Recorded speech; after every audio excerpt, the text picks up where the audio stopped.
ஆதியாகமம் 47ஆம் அதிகாரம். யோசேப்பு பார்வோனிடத்தில் போய், என் தகப்பனும் என் சகோதரரும் தங்கள் ஆடு மாடுகளோடும் தங்களுக்கு உண்டான எல்லாவற்றோடும் கூட கானான் தேசத்திலிருந்து வந்தார்கள். இப்பொழுது கோசோன் நாட்டில் இருக்கிறார்கள் என்று சொல்லி தன் சகோதரில் 5 பேரை பார்வோனுக்கு முன்பாக கொண்டு போய் நிறுத்தினான். பார்வோன் அவனுடைய சகோதரரை நோக்கி, உங்கள் தொழில் என்ன என்று கேட்டான்.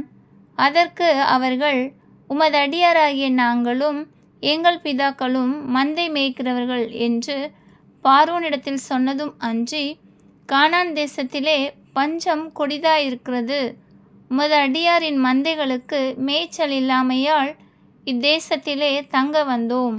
உமது அடியாராகிய நாங்கள் கோசேன் நாட்டிலே குடியிருக்கும்படி தயவு செய்ய வேண்டும் என்று வேண்டிக் கொண்டார்கள். அப்பொழுது பார்வோன் யோசேப்பை நோக்கி, உன் தகப்பனும் உன் சகோதரரும் உன்னிடத்தில் வந்திருக்கிறார்களே, எகிப்து தேசம் உனக்கு முன்பாக இருக்கிறது. தேசத்தில் உள்ள நல்ல இடத்திலே உன் தகப்பனையும் உன் சகோதரரையும் குடியேறும்படி செய். அவர்கள் கோசேன் நாட்டிலே இருக்கலாம்.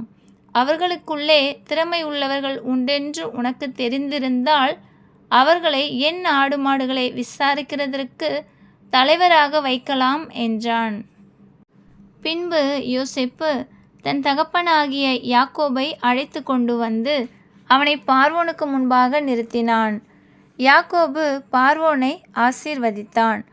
பார்வோன் யாக்கோபை நோக்கி, உமக்கு வயது என்ன என்று கேட்டான். அதற்கு யாக்கோபு, நான் பரதேசியாய் சஞ்சரித்த நாட்கள் 130 வருஷம். என் ஆயுசு நாட்கள் கொஞ்சமும் சஞ்சலமுள்ளதாய் இருக்கிறது. அவைகள் பரதேசிகளாய் சஞ்சரித்த என் பிதாக்களுடைய ஆயுசு நாட்களுக்கு வந்து எட்டவில்லை என்று பார்வோனுடனே சொன்னான். பின்னும் யாக்கோபு பார்வோனை ஆசீர்வதித்து அவன் சமூகத்தில் நின்று புறப்பட்டு போனான். பார்வோன் கட்டளையிட்டபடியே யோசேப்பு தன் தகப்பனுக்கும் தன் சகோதரருக்கும் எகிப்து தேசத்திலே நல்ல நாடாகிய ராமசேஸ் என்னும் நாட்டிலே சுதந்திரம் கொடுத்து அவர்களை குடியேற்றினான். யோசேப்பு தன் தகப்பனையும் தன் சகோதரரையும் தன் தகப்பனுடைய குடும்பத்தார் அனைவரையும் அவரவர்கள் குடும்பத்திற்கு தக்கதாய் ஆகாரம் கொடுத்து ஆதரித்து வந்தான். பஞ்சம் மிகவும் கொடிதாயிருந்தது. தேசம் எங்கும் ஆகாரம் கிடையாமற் போயிற்று. எகிப்து தேசமும் கானான் தேசமும் பஞ்சத்தினாலே மெலிந்து போயிற்று. யோசேப்பு எகிப்து தேசத்திலும் கானான் தேசத்திலும் உள்ள பணத்தை எல்லாம் தானியம் கொண்டவர்களிடத்தில் வாங்கி அதை பார்வோன் அரண்மனையிலே கொண்டு போய் சேர்த்தான்.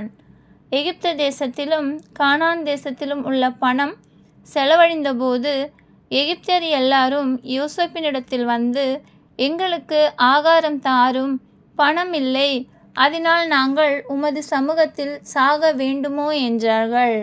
அதற்கு யோசேப்பு, உங்களிடத்தில் பணம் இல்லாமற் போனால் உங்கள் ஆடு மாடுகளை கொடுங்கள், அவைகளுக்கு பதிலாக உங்களுக்கு தானியம் கொடுக்கிறேன் என்றான். அவர்கள் தங்கள் ஆடு மாடு முதலானவைகளை யோசேப்பினிடத்தில் கொண்டு வந்தார்கள். யோசேப்பு குதிரைகளையும் ஆடுகளையும் மாடுகளையும் கழுதைகளையும் வாங்கி கொண்டு அந்த வருஷம் அவர்களுடைய ஆடு மாடு முதலான எல்லாவற்றிற்கும் பதிலாக அவர்களுக்கு ஆகாரம் கொடுத்து அவர்களை ஆதரித்தான். அந்த வருஷம் முடிந்த பின் மறு வருஷத்தில் அவர்கள் அவனிடத்தில் வந்து, பணமும் செலவழிந்து போயிற்று, எங்கள் ஆடு மாடு முதலானவைகளும் எங்கள் ஆண்டவனை சேர்ந்தது. எங்கள் சரீரமும் எங்கள் நிலமுமே ஒழிய எங்கள் ஆண்டவனுக்கு முன்பாக மீதியானது ஒன்றுமில்லை. இது எங்கள் ஆண்டவனுக்கு தெரியாத காரியம் அல்ல. நாங்களும் எங்கள் நிலங்களும் உம்முடைய கண்களுக்கு முன்பாக அழிந்து போகலாமா? நீர் எங்களையும் எங்கள் நிலங்களையும் வாங்கி கொண்டு ஆகாரம் கொடுக்க வேண்டும். நாங்களும் எங்கள் நிலங்களும் பார்வோனுக்கு ஆதீனமாயிருப்போம். நாங்கள் சாகாமல் உயிரோடு இருக்கவும் நிலங்கள் பாழாய் போகாமல் இருக்கவும் எங்களுக்கு விதை தானியத்தை தாரும் என்றார்கள். அப்படியே எகிப்தியர் தங்களுக்கு பஞ்சம் மேலிட்டபடியால் அவரவர் தங்கள் தங்கள் வயல் நிலங்களை விற்றார்கள். யோசேப்பு எகிப்தின் நிலங்கள் யாவையும் பார்வோனுக்காக கொண்டான். இவ்விதமாய் அந்த பூமி பார்வோனுடையது ஆயிற்று. மேலும் அவன் எகிப்தின் ஒரு எல்லை முதல் மறு எல்லை வரைக்கும் உள்ள சகல ஜனங்களை அந்தந்த பட்டணங்களில் குடிமாறி போக பண்ணினான். ஆசாரியருடைய நிலத்தை மாத்திரம் அவன் கொள்ளவில்லை. அது பார்வோனாலே ஆசாரியருக்கு மானியமாக கொடுக்கப்பட்டிருந்ததினாலும் பார்வோன் அவர்களுக்கு கொடுத்த மானியத்தினாலே அவர்கள் ஜீவனம் பண்ணி வந்ததினாலும் அவர்கள் தங்கள் நிலத்தை விற்கவில்லை. பின்னும் யோசேப்பு ஜனங்களை நோக்கி, இதோ இன்று உங்களையும் உங்கள் நிலங்களையும் பார்வோனுக்காக வாங்கி கொண்டேன். இதோ உங்களுக்கு கொடுக்கப்படுகிற விதை தானியம், இதை நிலத்தில் விதையுங்கள். விளைவில் 5இல் 1 பங்கை பார்வோனுக்கு கொடுக்க வேண்டும். மற்ற 4 பங்கும் வயலுக்கு விதையாகவும் உங்களுக்கும் உங்கள் குடும்பத்தாருக்கும் உங்கள் குழந்தைகளுக்கும் ஆகாரமாகவும் உங்களுடையதாய் இருக்கட்டும் என்றான். அப்பொழுது அவர்கள், நீர் எங்கள் பிராணனை காப்பாற்றினீர்.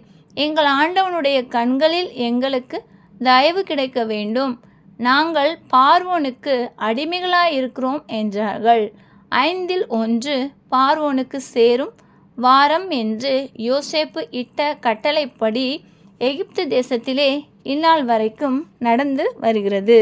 ஆசாரியரின் நிலம் மாத்திரம் பார்வோனை சேராமல் நீங்களாயிருந்தது. இஸ்ரவேலர் எகிப்து தேசத்தில் உள்ள கோசென் நாட்டிலே குடியிருந்தார்கள். அங்கே நிலங்களை கையாட்சி செய்து மிகவும் பல்லுகி பெருகினார்கள். யாக்கோபு எகிப்து தேசத்திலே 17 வருஷம் இருந்தான். யாக்கோபுடைய ஆயுசு நாட்கள் 147 வருஷம். இஸ்ரவேல் மரணமடையும் காலம் சமீபித்தது.